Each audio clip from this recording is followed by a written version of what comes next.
You're listening to the Living Adventures podcast, a lifestyle podcast hosted by ashleymielke and Victoria Vance. Tune in for a new episode every Thursday to hear our honest conversations about topics like freedom, creativity, spirituality, luxury living, health and wellness, and above all else, building community. We have real and unfiltered conversations inspired by our search to feel connected to people who give a shit about us, support our dreams, and understand our struggles. Our mission is to provide you with the tools, guidance, and motivation to navigate any moment in your life with the lens of your neurodivergent mind, with a community who gets you. Adventure on. Hello, welcome to the Living Adventures podcast. I'm Ashley Mielke, and this is Victoria Vance, and we are super pumped to talk about all things mindset, business, lifestyle, community. Let's go. Yes, let's go. Let's go. So today we were trying to think about what we were going to talk about with you all. And there's some recurring themes, but before we dive into the topic, which you'll see in the title, is something to do with, I don't know, is it self-sabotage or is it things being too easy? What would we call that? Things don't have to be as hard as you think. Right. We're making things so things hard. easier for you. Making things easier. Why we make things so hard? Why do we Does it have to be as hard as you think? Does it have to be so hard? Yep, that's the topic. Anyways, so before we dive into the topic, does it have to be so hard and why we make things so hard, let's talk about kind of the theme of the week. And I feel like the theme of the week just really ends up being whatever the topic of the call is. But Victoria, what's happening with your clients this week? It's been really good this week so far. A lot of successes and realizing like they're finally at the place that they wanted to be, and it didn't look the way that they might have thought, but it feels better than they could have imagined at first. And like coming into the place and accepting it, and also knowing is we often get off track a lot, and I've talked about the waves of ADHD and the flow of it, and learning to lower the flow into a better window that's more sustainable for you. And when clients are going low, they're like, it's okay though, I can pick myself back up. And because they have the strategies and systems in their lives to do that. And so it's making it easier, and just they're noticing the difference in their lives. Oh my gosh, yes. It's almost like if I could compare it to something like how entrepreneurs have income dips, right? Or like in the same thing with ADHD, like chaos. Well, I guess chaos would be low. So chaos, and then up high you have like everything's perfect, and you want to like neutralize the playing field. So it's like everything is stable. It's not chaotic. Yeah. It's not everything and chaotic in a good way where everything's great, or chaotic in a bad way where like everything's not great. We want like the stability, and it sounds like your clients are getting there. That's so cool. Yes. What about you? I had a really fun message from a client today. We literally started working in April. It's September. And when we first started working together, she was building so much momentum inside of her business. She was getting tons of sales calls, more sales calls than she's ever seen. She was going viral on freaking Facebook posts, like getting 600, 1,000 comments on all of her posts. Everything was going crazy, landing clients left and right. And it got to the point where she gave her business so much of herself, she completely shut off every other aspect of her life. No social life, no friends. She was really into meditating. She stopped. She was really into her self-care practices. She stopped, like everything stopped for her business. And she really drove herself into the ground and was like, I hate waking up. I hate working on my business. I just want to cry every day. I feel so low. Like I feel so disconnected from myself. And she's like, I need to take time back. And take time away. And I'm like, take time away. Take all the time away. Like, you are more important than your business. And so she took 2 months off. She didn't post anything on social media for 2 months. Nothing. Did nothing for her business. But she said she went paddle boarding and jet skiing and hiking and on retreats. And like, she was living our best lives. You know, these are all things me and Victoria love to do, which makes sense why she's my client. But she's like, I've made so many friends and I feel so aligned again. And literally in those months that she took off, she landed 5 clients. And I was like, did the universe just reward you for like taking care of yourself? Because I say, yes, it did. And literally like, it just says such a good message for me and for everyone and my other clients. Just like, if you take a step back, the world doesn't actually have to crumble. And like, obviously she kept landing clients because she built that momentum, and you know, she had those marketing strategies, and she had evergreen content that was going out that people were always looking for. But like, I think that's so incredible that she could literally take 2 months away and fall back in love with her life again. And then now we're like rebuilding the pieces to maintain that balance, but also continue to build momentum. So I'm just like, I don't know if that's a theme for my clients, but that is a cool client story where I was like, okay, like, you do not, this kind of goes, me and Victoria have been talking a lot this week about all or nothing. Like, you don't have to do all or nothing. You don't have to be building momentum in one area of your life and then do nothing. And obviously, like, she took a step back and did nothing, but she was burnt out. But she was still like working with clients privately. She just wasn't going heavy on promotion. And so you can find balance. And then like now for the rest of the year, her and I are going to focus on maintaining that balance, making sure she values her personal life as much as her business life. And I think that's why I love life coaching and business coaching. And I'm sure that's why Victoria also loves that she's also a certified life coach in addition to helping people with their ADHD. Like, it's just so cool to like care about people as people and see them thrive in that way. Yeah, and like, you know, I know what's so funny is I know you made like a post about that, and up until the point when it's like half the video you hadn't said that it was like she took 2 months off or anything, and I generally was like, is she talking about me? Yeah. My clients, because I was just like, this sounds like me. I was just like, this is a bit rude. I was like, are you calling me out for my? I was like, all right, where is this going? And then you stopped, and I was like, okay, thank you. It's not about me. But it's like, yeah, that's so funny. Because I feel back in my business and I feel ready, and it's like I was still like having success during that period that I did take time off and everything, but I wasn't doing the post to bring in audiences. I just didn't have that mindset of, and also want to do that. And I was like, then let's not. And I gave myself that break, and that's what allowed me to get back a lot faster. I didn't have to take 2 months off, as I took like that long weekend and like took time off of posting, not that much. And it helped so fast because I was able to catch it so early. And I mean, that just goes back into the conversation that we had last week. And it's like, now I'm like, I'm back. I'm a content machine. I can go. And I got stories to talk about all day. I've got success and clients happening the entire time. And it's just, it's so fun to be back and to be in this place. Yeah, that's so good. And I think it's so interesting that you thought it was about you, because it just goes to show that, you know, this is a common pattern. There are so many creators and entrepreneurs who do, I've done it too, where you build a crap ton of momentum, you burn yourself out, you take time off, but you're still successful in what the work is that you're doing. And you're right, like if you can learn to catch your burnout symptoms faster, like you can recover faster and you can come back as a machine again. And what I've learned is, you know, sometimes like I just want to be a machine. Sometimes I have weeks where I want to pump out 40 videos. I want to take 20 sales calls, but then I have to realize that I'm going to have to also on the back end take 2 weeks to come down from that. And so I think like when it comes to like how we've learned balance, or at least how I've learned balance, is it's not, you know, record 3 videos, hard stop at 5, you're only going to work 2 hours a day, 8 hours a day. It's very much a flow, kind of how Victoria was talking about with her clients are learning to manage their highs and their lows. It's the same thing in business or in anything you're doing, and you're trying to avoid burnout. Like you can go all in sometimes, but recognize on the other end that you're going to need some time to recuperate. But if you can notice that and notice the signs that you need rest, then you can do whatever system you want. You can be a content machine 1 week and a potato the next, or you can find a different kind of balance.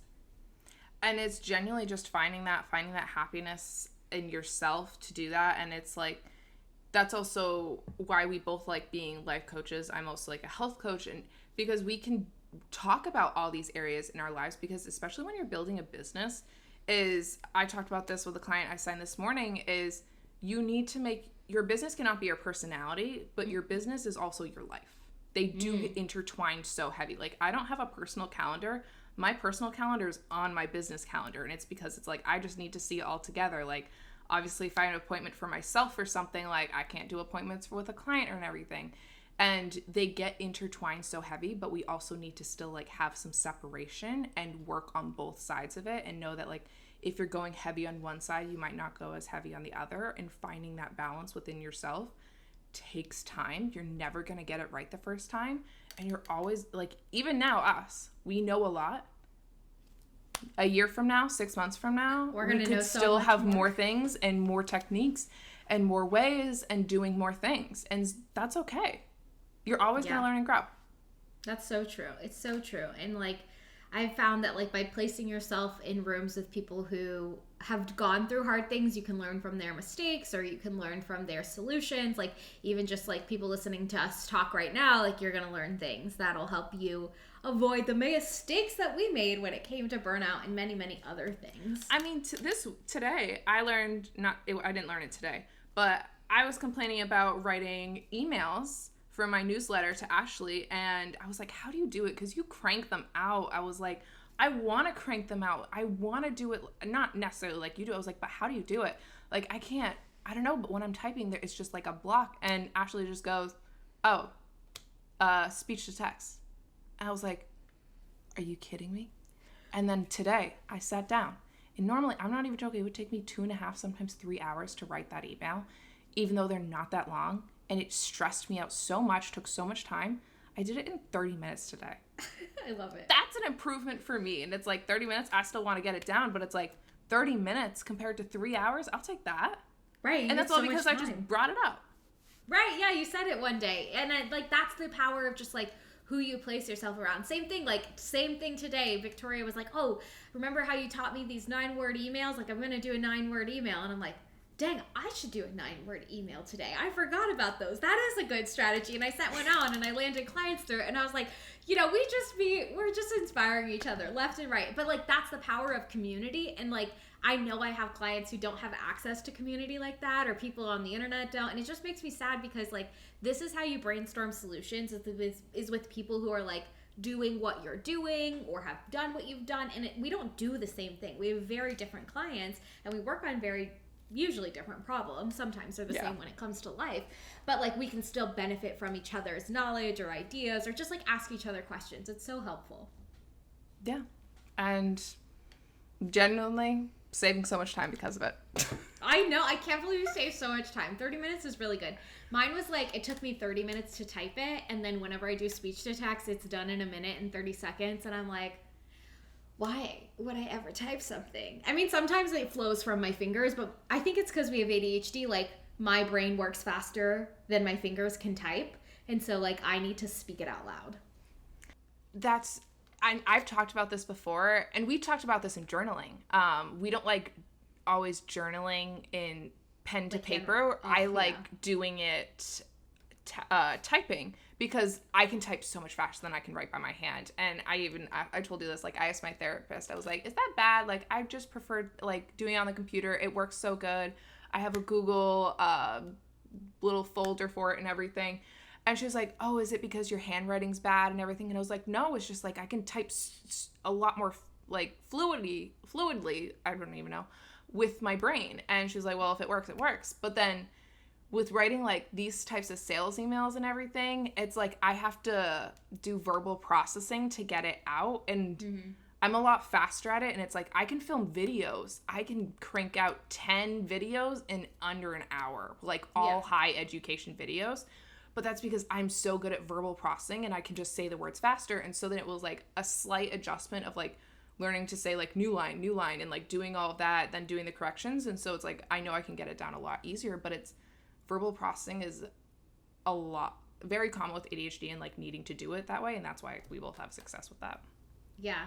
And I've done all kinds. I think like for me, I can journal anyway. It depends on how I feel in the moment. Like sometimes I want to slow down and so I'll do pen to paper. A lot of times I want to just get these ideas out and figure out what's going on in my head and I type. And sometimes I'll even literally do a voice note. And it's like maybe not something I want to reflect back on, and so I just need to get it out and like think through something. I'll literally record myself and talk out loud until I arrive at whatever point I think I'm trying to make or thing I'm trying to come up with. So it really just depends. So those are some journal hacks now that we've made that there. Maybe we should circle to the topic of today now that we are a solid 14 minutes in. No, I was telling Victoria before we started this, I was like, we should record our conversations while we're starting the podcast, because like before we start recording, we always talk about cool things and then we have to like repeat the conversation for you, and it's just way more easier to just let it flow. But the topic of today is... I have my lipstick. I don't know why I'm holding that. The topic of today is, do things have to be so hard? So Kick us off. To be so hard?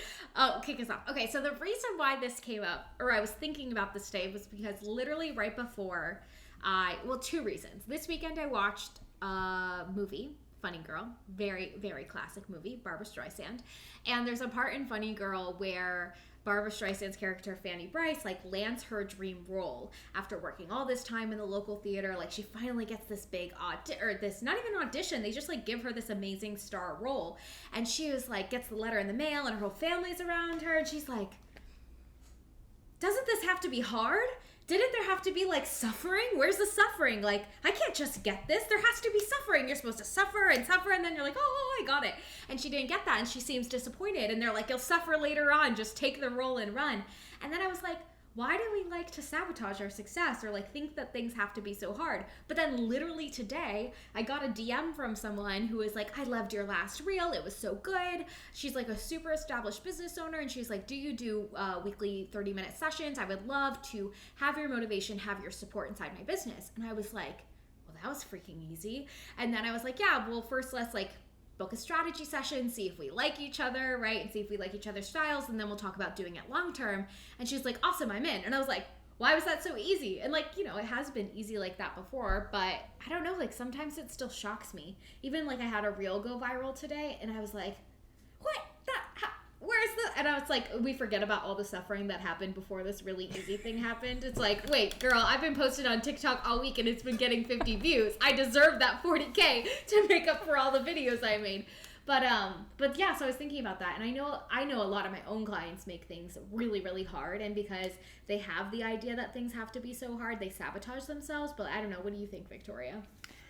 So it's also funny because it's like I had a client today, and so when she came to me, she was like, I want to find my big girl job. Like, I want to finally just, what is it? Like, what do I want to do with my life and everything? And she has kids. She currently works with her mother, helping run her mother's business and everything, and comes from a family of immigrants, and she watched her whole family build businesses and burn themselves out extremely hard, work constantly and everything.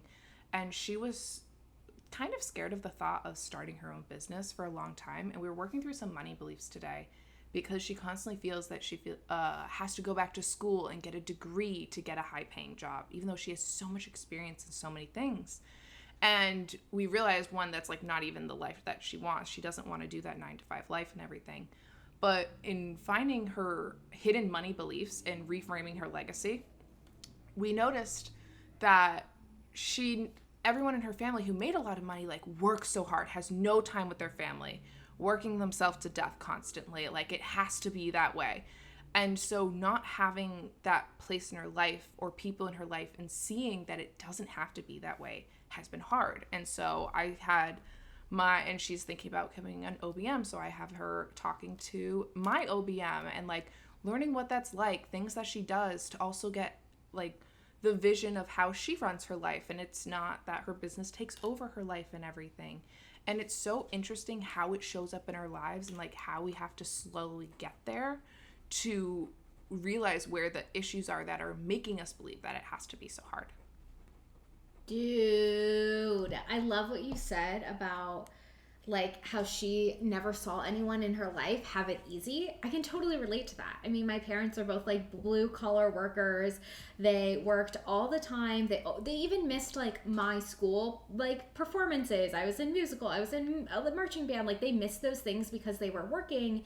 And I think our parents' belief, or just like the people who are around us as we're growing up, really do impact how we view the world. And like the thing I thought of whenever you were saying that is like, so many of us, especially as creatives and entrepreneurs and people who are denying the 9-to-5 life, we're the first generation to decide to have it easy.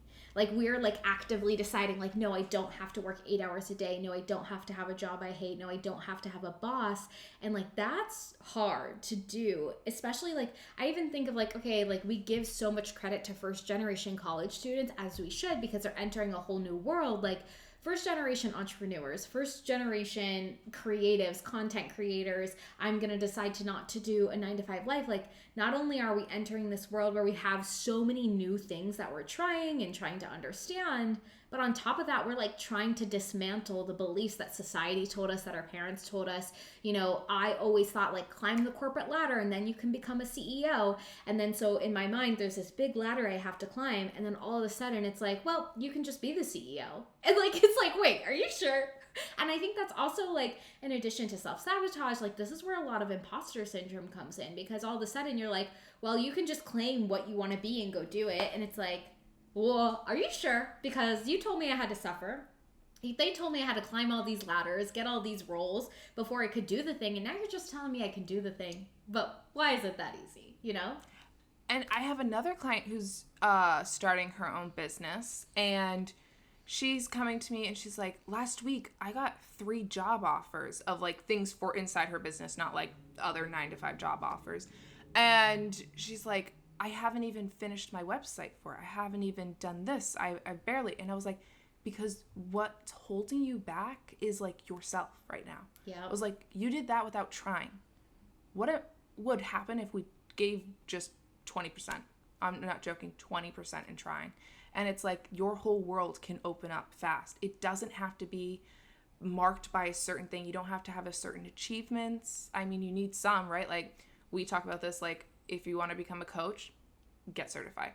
I don't recommend going to non-certified coaches. It's like, yeah, you don't have to be, but there's a reason in the certification process, like you learn things.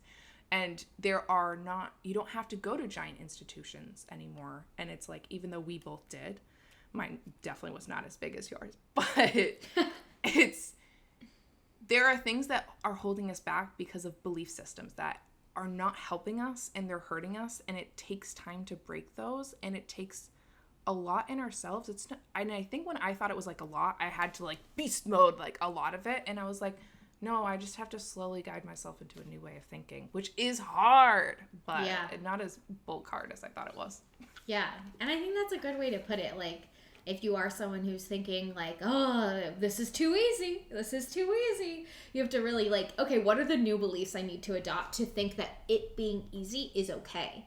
And there's so many things that you can pull apart in your brain, from what's your relationship with work to your relationship with money to how you think about productivity to how you think about status and wealth and all these like societal constructs and expectations that lead us to have these beliefs. And so you take this simple thought, which is like, can it really be easy? And all of a sudden you can almost mind map 45 different reasons why you don't think it can be. And until you kind of reshift at least half of those, you're going to keep sabotaging your success. Like, you know, one way I see my clients do it is they'll get a DM from somebody who wants to work with them, a brand or a potential client or whatever, and they don't reply. And they don't reply because they're like, well, that was too easy. Now I don't know what to say, because if I say something, I'm going to mess it up because there's going to be suffering. So let me avoid the suffering instead of just like going for it. Or the other thing my clients do, which you reminded me of when you were talking about your client, is they're like, you know, they don't try because they're like, well, if I don't give this my all and I fail, then it's fine because I didn't try that hard. Instead of like giving something their all and then maybe embarrassing themselves because they're trying really hard and things are still like not growing the way they want. And I think that all just plays into this factor that like we think we have to have it hard, but like on the other side of you giving something your all is actually more success than you could have probably imagined. Definitely. And it really just shows up in a magnitude of ways, and it stops us from like achieving whatever it is. And I genuinely do see often as like, well, I didn't try that hard, like, so it doesn't matter, and try to push it off. And it's like, no, it's like, one, okay, like, why didn't you want to try first? And like, let's break that down. But also it's like, do you want to continue things like that, or do you want things to happen? And we stay stuck because of that, and we block a lot of opportunities from opening the door if we don't try. Yeah. And it's also like, I think as a society, we think trying is so bad. Yeah, like kind of how people like are like, oh, trying is so cringe, right? Like, oh, you're like trying hard, like it's pretty embarrassing. And it's like that's like the full mean girl approach. Like, no, trying is actually the coolest thing that you could do. I applaud the person who's posting 4 times a day on TikTok and only getting 50 views more than I do the person who, it's me. I went viral on Instagram. They like me more over there this week. I don't know how to make this better. But anyways, I applaud myself more than like somebody who would just either not post at all or post one time and get mad that they didn't get the results that they were looking for because they didn't want to try. you know, like that's not really that cool. You just reminded me, I love this client to death.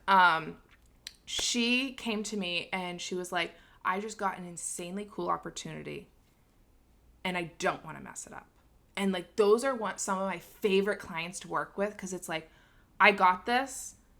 I worked really hard for this, and I want it to succeed. And something we worked on that is, so she got signed as a Twitch contract, and we had to work on what success in that contract looked like for her. And so it's like the first streams, and it's like with ADHD, we can be like, well, the first post, like it should go viral, right? That first Instagram post, like that's what we're waiting for. Or we're waiting for the virality and everything. And it's like, that's not, I learned very fast with a lot of virality. That is not what actually is great for your business. At least for me and my business, is like virality stresses me out, if anything. It's a little toxic. It does, especially like often. And so working on building like milestones for her to hit inside that contract, feeling good. And then we also realized, like, while she was doing that, there were some hidden things hurting her behind that contract, because she felt like she didn't deserve it, because she wasn't one of the Twitch streamers that worked for 2 to 5+ years to get that partnership, because she reached out to somebody at Twitch and got this and like got it a different way. And I was like, one, how many people on your stream or in general like know how hard it is to get partnered on Twitch? Do they know the qualifications? Yes, you do, but I don't. I know most of them, but not all of them. And so it's like, even if I went on, I would just like be like, okay, cool. 3 is like, who cares? Who cares? You're the only one thinking about this. And if somebody is thinking about that, and that's all they're getting from your stream, then do you want them to watch your stream? And sitting down and having that conversation with her, like, opened up a new light for her of like, it's okay. Like, I did work hard. I worked hard in other ways to get this. And it's not that you have to work insanely hard, but because she kind of got given the opportunity for this success and everything, she was scared to take it. Yeah, I get that. So when I was in musical in high school, like our director would always be like, hard work beats talent. So that made me believe, like, if you work hard, you can beat anybody, you can have anything you want. But the other half of that phrase is hard work beats talent when talent doesn't work hard. So really, all of that phrase sucks, because either way you have to work hard, which I don't agree with. But I think we should all just assume that we are talented human beings, and if things come to us easily, that means we deserve it, and we need to start being our own biggest cheerleaders. Because let me tell you, my husband would never second guess any opportunity thrown his way. He thinks he's a god, and I will quote him. He literally tells everyone daily, well, of course, because I'm a god. If he were to secure a brand deal out of nowhere, he doesn't post on social media, but if he did and he landed a brand deal from it, he'd be like, yeah, duh, I deserve this. And it's just like the audacity. But I aspire to have that audacity in everything I do. And I think, like, when you talk about like people saying, I don't want to mess this up, like, one, it goes back to what you're saying, where we're like, do I deserve this? And it's like, no, let's start inherently believing that we deserve everything that comes our way. But there's also like this idea that there's a finite amount of resources, and so, you know, you don't want to mess this up because you're not going to get another opportunity. And I've had to work with clients a lot on believing that there is an abundant pool of opportunities waiting for them, and even if they mess up, quote unquote, something, that's fine. Like, who cares? Like, you can get 45 more things just like that one thing. For example, like Victoria and I were talking about this 9-word email. That's an email strategy that I do with my clients. And like, I had a client who was sending it out and people were replying, and she was like, well, what do I say next? Because I don't want to mess this up. Like, same verbiage as your client, because she's like, well, if I send the wrong thing and then they don't reply, now I just lost a client. And I'm like, no, like, we're testing, we're learning. Like, if you send something and they don't reply, guess what? We're going to shift it so that next week when you send that same 9-word email, you have a better response, you have better questions, you have a better thing to send out. And that's how we learn, and that's how we grow. And so basically, like, you have to accept that things don't have to be hard, but it's okay to mess things up, because no matter what, everything is going to teach you something, and everything's going to push you further along. But by sitting and doing nothing, or by sitting and sabotaging the opportunities that come to you on purpose because you don't think you're ready for them, that's what keeps you stuck and unable to really grow to where you want to go. I think there's also like a twofold thing behind this that we haven't even thought of, is going back to that hike in the White Mountains. we didn't even think. We just did. We acted. Versus if we had prepared and if we had researched about that hike a lot more and everything, we probably wouldn't have done it. We would have talked ourselves out of it. And so there's also like when we would have been ready, we don't have the right gear for that. It's like, I mean, there are some hikes that we want to do that like we literally do not have the right gear for right now. Like some hiking shoes not are with the state required. of my hokas. My hokas are not ready. And like we learned that. We have learned experiences with that. And I think with ADHD, we learned so heavily with learned experiences. But a twofold of that is sometimes we get so terrified of just the word failure, and we go into researching to not fail, which helps us fail. Dude, I can't even tell you how many of my clients before they hire me or they're like, I've watched every free masterclass. I've watched every video on YouTube. I've learned all that I can and nothing's happening. I'm like, yeah, because honestly, like, maybe you're right. Maybe it is an ADHD thing because I'm pretty sure most of my clients also have ADHD. I think it's just a vibe that we attract each other. Yeah. But like, they're like, I know everything. And I'm like, cool, what are you executing on? And they're like, nothing. And I'm like, awesome. So nothing will happen until you take action. And it has to sometimes be that messy, dirty action.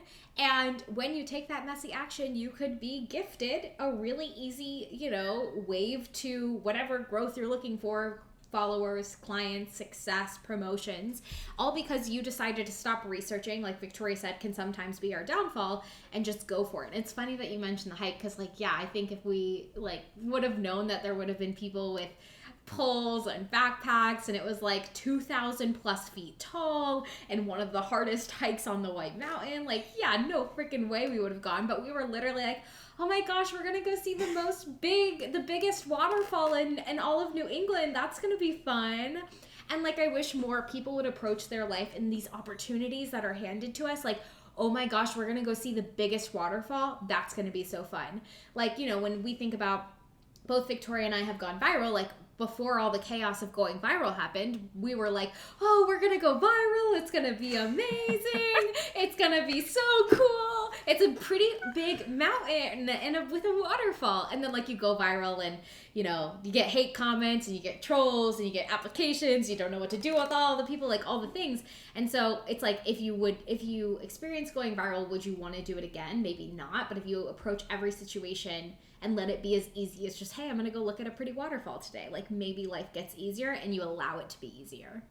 Definitely. And it's like, it's funny. You taught me a lot of things, maybe without realizing it or whatever. And I mean, with sales calls, it's like when you're first starting those out, like, you don't know what's going to be good. You don't know your style. You got to like test out the waters and everything. Like, I have your sales call template. I've edited that thing to the wazoo.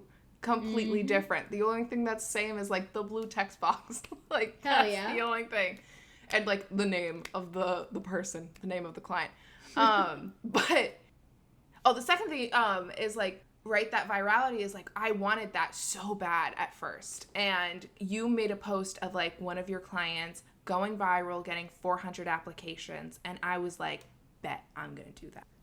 And I made a challenge to myself. And I was like, I don't know how, but I'm going to do that. That sounds so cool. That sounds amazing. Didn't think anything of it. 2 months later, I did it. Terrifying. Like, it was so hard.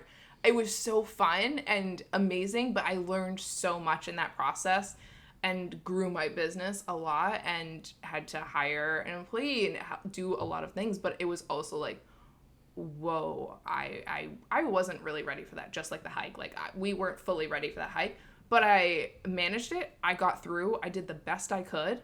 I learned a bunch of things during that period, and now I have those tools to go forward. And totally did it again. Those tools. And had the tools to go forward, that it wasn't as terrifying. Yeah, no, that makes a lot of sense. And that's why, like, if things, like, let things feel easy, because even if it ends up being hard in the long run, that easy thing you're gifted, you'll learn things from it to carry forward. And it honestly just keeps getting easier and easier. And like, I think of myself today where I'm like, what stemmed me thinking of this was that I got a DM from someone who wants to do basically one-on-one coaching with me, which is my most expensive package. And I'm like, well, that was too easy. And your girl's almost been in business for 3 years. I would hope it would be this easy at this point. I've been working my little booty off trying to make it this easy, right? And so it's like, it wasn't always this easy for me. It wasn't always like, oh, someone's going to DM you, be ready to pay you right away for a session, be ready to pay you, almost $8,000 to hire you. Like, that was not always the reality. But if you continue to allow easy things to happen for you, but also navigate the hard times, like, that is the balance that I think we always end up talking about in our lives. Like, the highs, the lows, the goal is stabilization, as Victoria was talking about with the theme of her week for her clients. And so, yeah, let the easy times be really freaking easy, because in the long run, there's going to be a lot of hard times too, where you'll get the tools and you'll learn the lessons, but you take those, and that's what kind of makes you take that corporate ladder we all thought we were climbing and really squish it, is those tools, is those experiences, is that hard work that we put in before.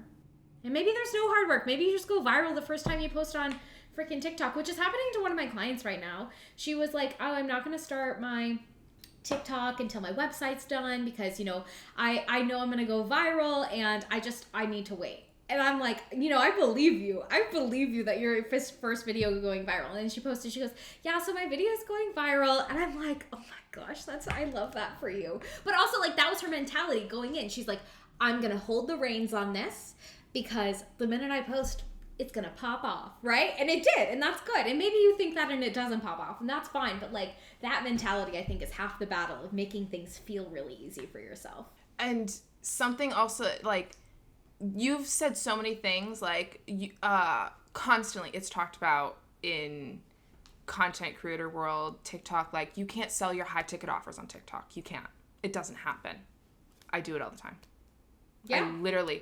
I have never sold a high ticket offer off of Instagram in my life. Everyone told me first starting off, like, I was in Ashley's program, and she was like, yeah, so TikTok is just good for lead gen, and then just move them over to your Instagram. You're not going to be able to sign, like, a high ticket offer. Like, people on TikTok, they want, like, $10 or free. That's it. Nothing. And I was like, bet. I'm going to sign my highest package, my one-on-one. I'm going to sign it all on TikTok. I have never sold anything on Instagram, also because I've half given up on Instagram. But, I mean, so there's a little part on that. But it's like, I mean, I also have, like, my newsletter now and everything, and so it's not as bad. But I did it all the time. I still see videos. I still see massive social media marketer, like, help you grow your platform, and they're like, you cannot sell it. Yeah. Why? Yeah, I sell a $4,000 offer all the time. And you know what it is? It's really just like whatever you think is true will be true. Is like really what it comes down to. Like whatever you tell yourself happens will happen. I saw another content creator earlier this week, actually today, and she posted about how, like, if you're an imposter, that actually means you just don't actually have a skill set, which is a whole conversation for another time. But like, whatever you believe is true will be true. If she thinks that she has imposter syndrome because she doesn't have enough skills, then she's gonna go try and get more skills.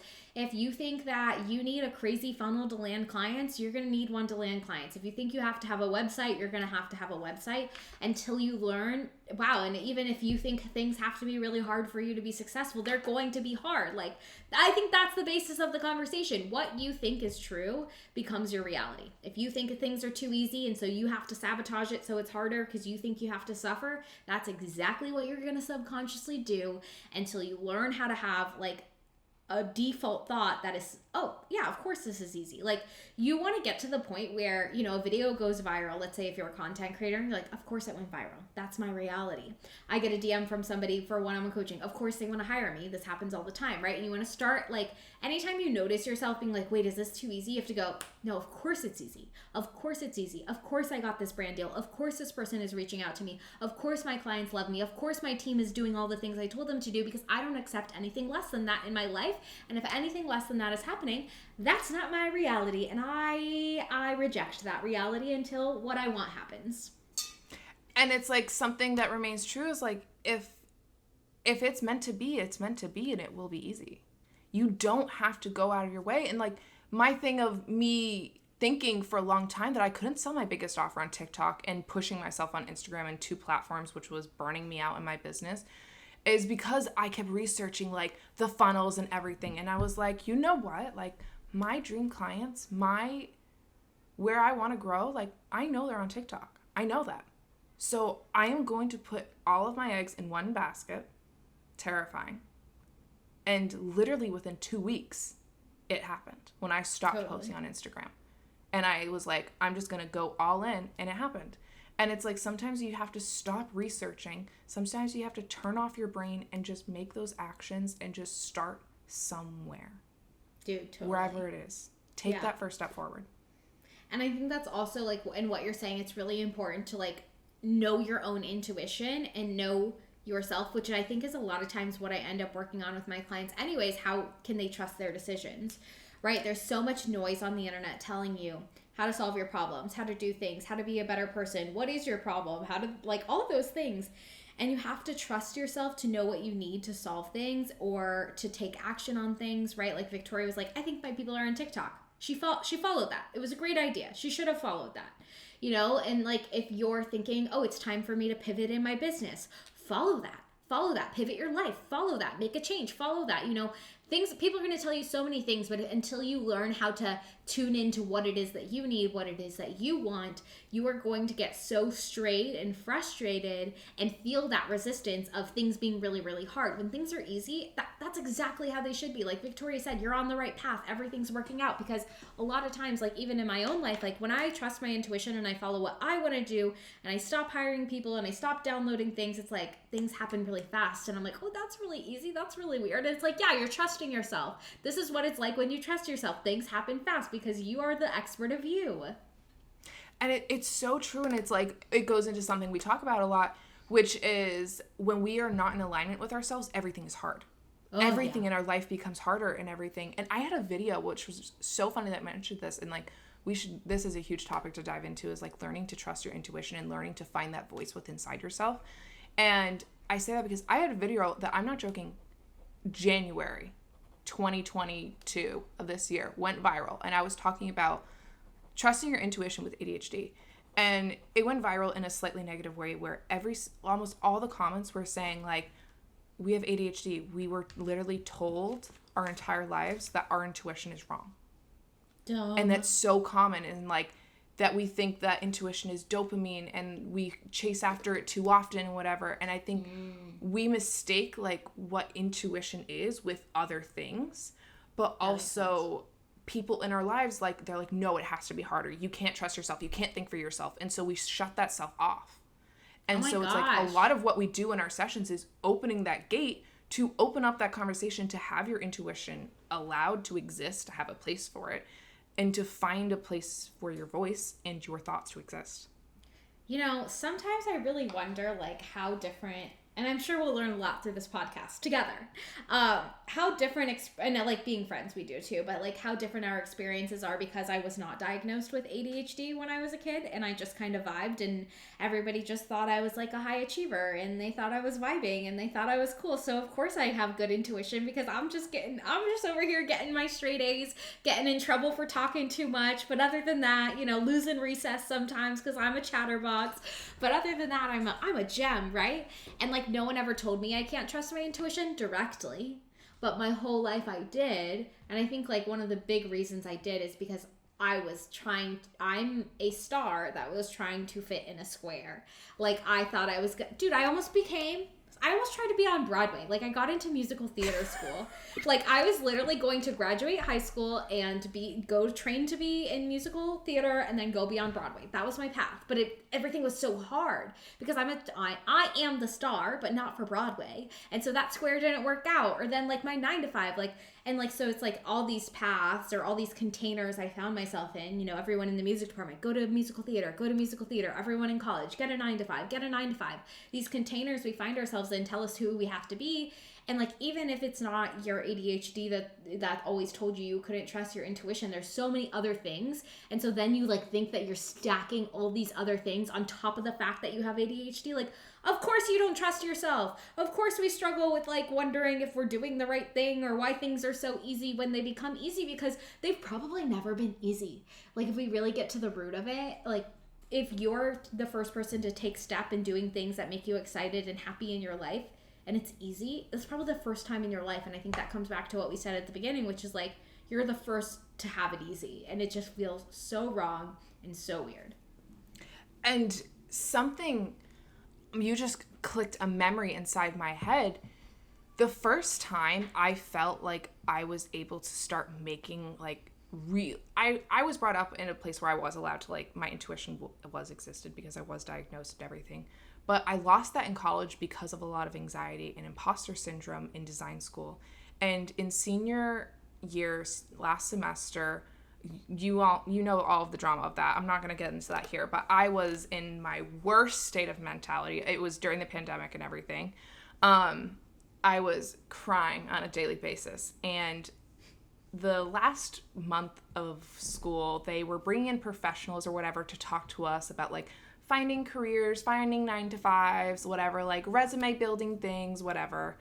And I was like, okay, these interviews were really annoying. And then one interviewer came in, and she was a designer, and she was like, yeah, when I graduated from school, I didn't really think that design was for me. I didn't think industrial design, which is what I majored in, was for me. And I was like, what is she saying? I was like, what is she about? And she was like, and so I created my own job. I walked into design firms, and obviously, like, she was, I want to say, like 50, 60. And so it's like, she's in a different generation than us, but she was like, I taught them something and showed them something wrong in their business, and they hired me to fix it. And I was like, okay, so to find a job, I need to show them their issues and fix it. And it's like, that's funny because it's like, that's kind of like what we do now and everything. But then she became like a book author, a public speaker, and doing all this stuff for design and like ways to build a career, all of that stuff. And I was just like, in my head, I didn't fully have the grasp, but I was like, that's what I want. Whatever and that then is. When we were having that conversation over espresso martinis, and you were like, do design consultancy. And I was like, that's what she's saying again. That's what she's saying again. And I was just like having that conversation of that speaker. And then a few days later when I texted Ashley, I was like, I think I want to be an ADHD coach. It's like, I was having that vision. I was like, this is what I've been searching for. I was like, this is right. The intuition is there. Like, I know it deep down. Like, this is what I've been searching for. And then I said to Ashley, I was like, I think this. And then she goes, okay, do it. And I was like, oh, okay. This is it. Go time. Like, take this step. And it's like, oh, wait, is it that easy? I had an idea, and then I'm just going to do it? It's that easy? Right? Like, and then, like, the first month when I was in things, I was just like, I was asking Ashley so many questions. I was just like, oh my gosh, like, it is too easy. I was like, this is weird. I don't understand. This is what? And she was like, just try. And I was just like, okay, we're just trying. And it's like, I was so over my head and everything, but I just kept trying. Yeah. Yeah, and you that's just what kept it came taking action. Yeah, and let it be easy. That's so funny. Yeah, like you just took action and you just went for it, and it gets to be easy. It's funny that you mentioned your teacher or that guest speaker who was like, oh, I want to do that, the author and the everything. Because, like, I've always known two things about myself since I was a child. I knew I was going to be rich, and I knew I was going to motivate the masses. Like, those are my own requirements for a job. How can I inspire the masses, and how can I be a millionaire? Because those two things are the things I want to be doing. I'm like, will I be the president? No, that's too much work. Will I be a lawyer? No, they work too many hours. Like, that's how, like, my thought process was. Meanwhile, my husband's going to be a lawyer, so RIP, the woman who's going to try to work 4 hours a day, and the guy who's not coming home till freaking, what time today? 10 p.m.? I cry. Anyways, but, you know, and I think, like, it's hard to figure out what is the thing you're supposed to be doing, but if things are feeling easy, like, I think that's a nod to you that, like, yeah, you're doing the things you're supposed to be doing.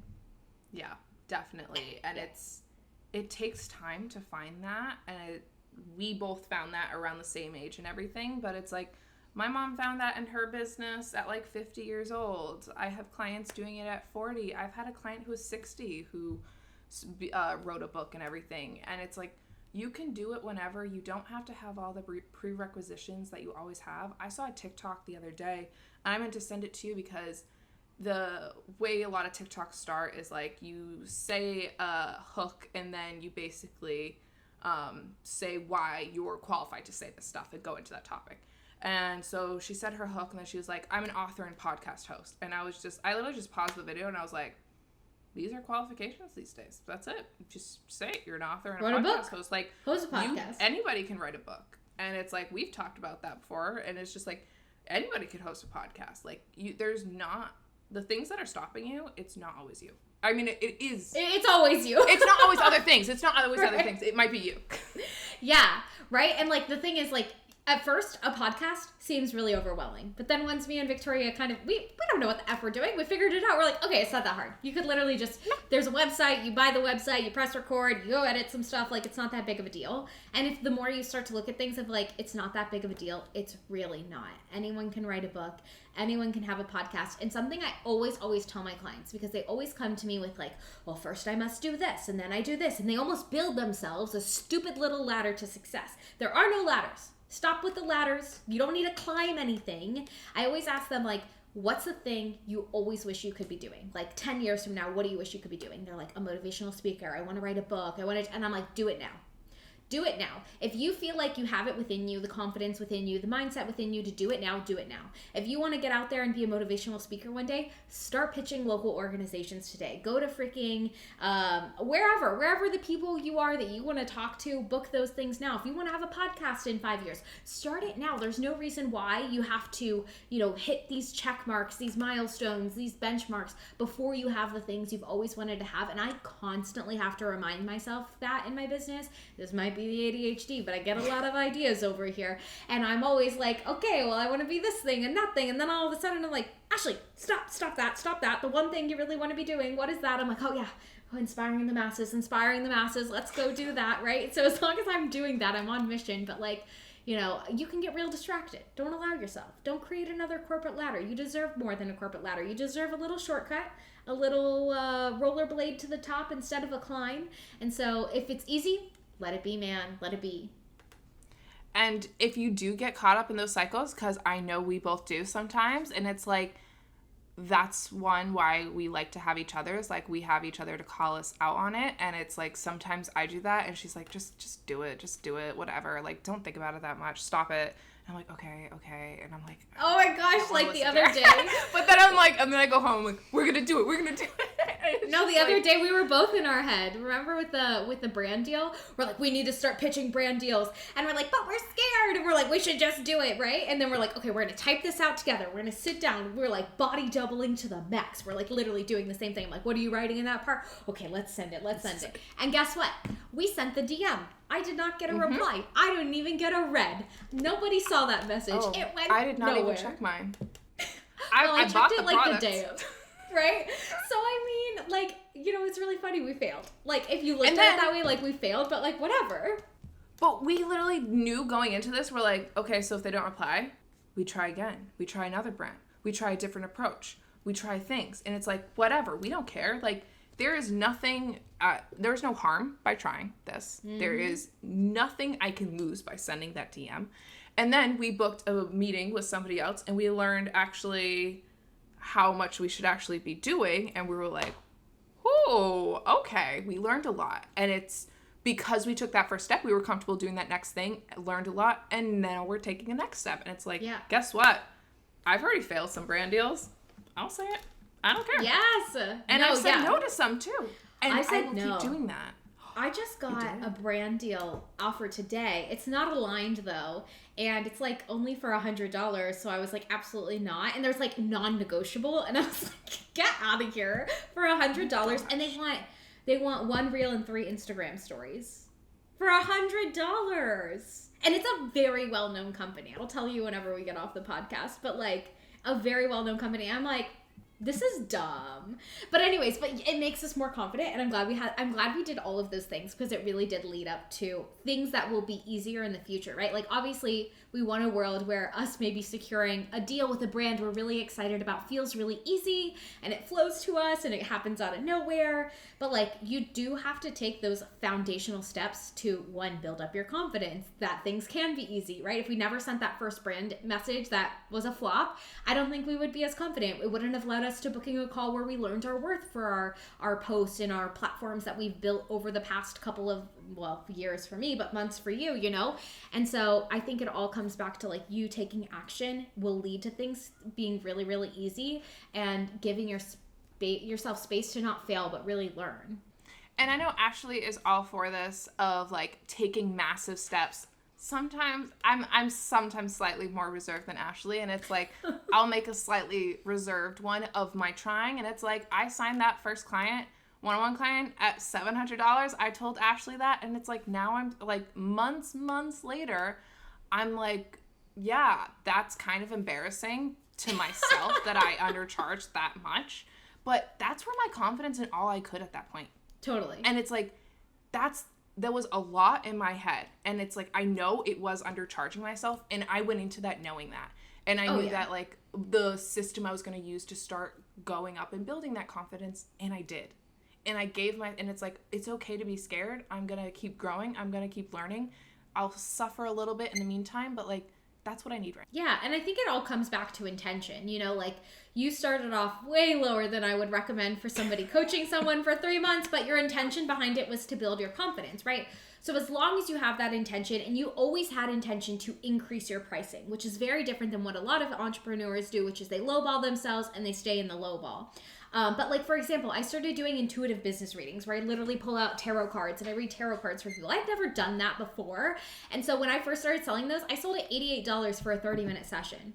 I've sold 30-minute sessions for like $700 before. So for me to do a $700 thing for $88 is absolutely ridiculous. But my intention was important, right? I wanted to get a lot of experience doing it. I want to get a lot of good feedback. I wanted to see if my kind of ideal client enjoyed doing those things, and I raise the prices as I go. So I think intention is really key when you're like trying new things, and it's okay to not go like I would, like full out. But you know, like sometimes I go full out most of the time, and then sometimes I don't. But whatever your intention is, it can take you to where you want to go, and probably where you want to go is like that easy flow space. And it's like something that helped me is like that marketing that I saw you do with those, because I remember you doing that. And it's like, okay, 5 spots left at this price and whatever, and then going up. And I was like, okay, like I can adjust as I go and everything. Like that's fine. And it goes into seeing and believing. And like I saw that happening, and like that was such a minor scale compared to like the lack I was charging. But like that's okay. I'm not lowballing myself as much anymore. Like, and in some ways, like, I do have offers that are way too low, but it's like, I also want to have them right now like that. And I can go change in next month, tomorrow, 6 months. It doesn't matter. It's whatever is for me and what feels right. Listen to that voice inside your head. Totally. Listen to the voice and listen to, like, just make sure you know the intention. As long you know what you're doing, right? You know why you're making the decisions you're making, and that's all that matters. And I also think, like, in what you're saying, like, it's so important to have a community, and we come back to this every episode because we believe in it so much, of people who can expand your reality. That's what we do for each other all the time. We see each other succeed in different ways, and we learn from each other, and we get new ideas, and we get inspired, and we bounce ideas off of each other. And like, literally one day, Victoria and I were, this episode is going to be so long, but it is what it is. Literally one day, Victoria and I were cycling, and we were about to start cycling, and we're like, how do we get more money? How do we get more money? It's just like, why is that how we started the conversation? I was like, I too would like to know how to get more money. And I'm a business coach. I know how to get more money, but we're like, how do we get this high level experience that we've always dreamed of, right? And then instead of cycling, we literally spent an hour sitting on cycling bikes. My butt hurt so bad, coming up with the most exciting thing I think I'm ever going to offer in my entire life, and a second business I'm so pumped to run. But it happened because we were literally with each other, and we're like, I have a problem. You have a problem. How do we solve said problem? What would you do? What would I do? And like, that is the importance of being in spaces with people who care about your success, have the same problems you have, are willing to be vulnerable about their problems, and you guys literally come together on accident. That was not the intention of the cycle class that day, but to solve each other's problems and come up with ideas. Exactly. And that's just what we do. Every time we hike, every time we talk, when we walk, we just state our problems out loud, and then we come up with solutions. Or like, today I'm annoyed about, can you believe that this happened, right? And like that, maybe like what this is really about is like, you know, things, I love that you mentioned earlier that we get toolboxes as we learn things, and maybe the reason why that we're like, are things really this easy? Like, they get to be this easy is because we don't like ever, like, how often do you take a minute to be like, oh yeah, I have this freaking huge toolbox? Like, it's hard to conceptualize things that you don't physically have, right? Like, our friendship is a huge tool in my toolbox. The lessons I've learned over the past 2.5 years, a huge tool. The strategies I've created, the systems I've built, all the knowledge that I have from, you know, coaching myself and my own clients and seeing what works and doesn't work for them. it's so many tools. And so like, yes, things are probably really easy and that's okay, but like don't discount the tools that you've created on your process to making things so freaking easy for yourself. And sometimes you just forget them. Like, I asked you about the 9-word email. I was like, can I use it in this way? And you're like, I have that 9-word email. And then you used it. And it's like, you just needed a refresh reminder of it. And it's like, that's okay.